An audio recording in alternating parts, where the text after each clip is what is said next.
সম্মানিত অতিথিবৃন্দ, সকলের কাছে আমি একটি কথা তুলে ধরতে চাই।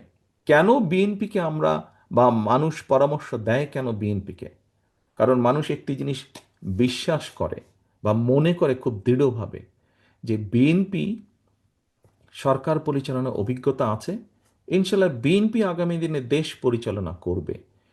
যে যেই কাজটা করতে পারে, আমি এটি তালি বাজানোর জন্য দেইনি, কিন্তু আমি একটি জিনিস বোঝানোর জন্য দিয়েছি, বলছি আপনাদেরকে।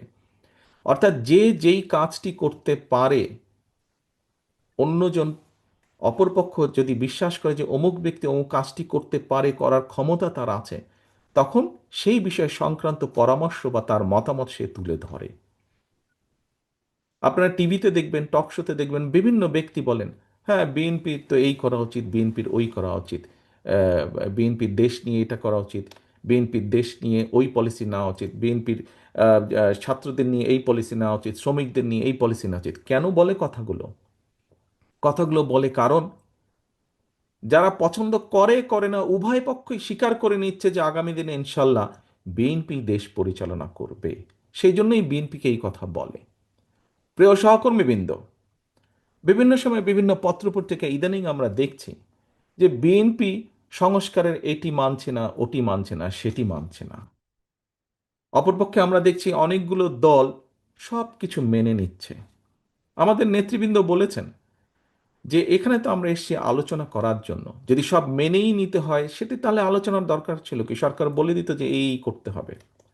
কিন্তু আলোচনার জন্যই ডাকা হয়েছে, এবং সেই আলোচনাকে আমরা দেখেছি কিছু ব্যক্তি, তার মধ্যে কিছু মিডিয়ার কিছু অংশ সহ, বলার চেষ্টা করছেন, তুলে ধরার চেষ্টা করছেন যে বিএনপি এটা মানছে না, বিএনপি ওটা মানছে না, আর কেউ কেউ এটা মানছে, ওটা মানছে। সকলের প্রতি সম্মান রেখেই আমি বলছি, দেশ পরিচালনার দায়িত্ব যারা যারা যাচ্ছেন রিফর্ম কমিটিতে, দেশ পরিচালনার অভিজ্ঞতা বা দায়িত্ব বা অভিজ্ঞতা বিএনপি ছাড়া আর কি কারো ওখানে আছে? কারণ নেই, আর কারণ নেই। কাজে বিএনপি যেটি মানছে এবং যেটি নিয়ে বিএনপি প্রশ্ন তুলছে, বিএনপির অভিজ্ঞতা থেকেই বলছে।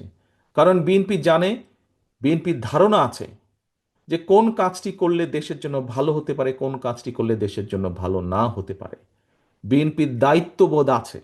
দায়িত্ববোধ আছে বলেই বিএনপি বিএনপির অবজারভেশনগুলো তুলে ধরছে, বিএনপির আপত্তিগুলো তুলে ধরছে। যার কোনো দায়িত্ববোধ নাই তাকে তো যদি বলে যে তোমাকে হিমালয় পর্বত নিতে হবে মাথায়, সে বলবে হ্যাঁ নিব মাথায়।